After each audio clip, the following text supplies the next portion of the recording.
हनुमान् श्रीपदो वायुपुत्रो रुद्रो नघोजरः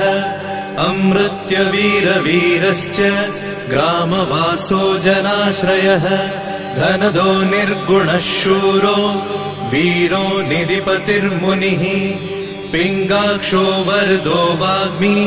सीता शोकविनाशकः शिवः शर्वः परो व्यक्तो व्यक्ता व्यक्तो धराधरः पिङ्गकेशः पिङ्गरोमा श्रुतिगम्यः सनातनः अनादिर्भगवान् देवो विश्वहेतुर्जनाश्रयः आरोग्यकर्ता विश्वेशो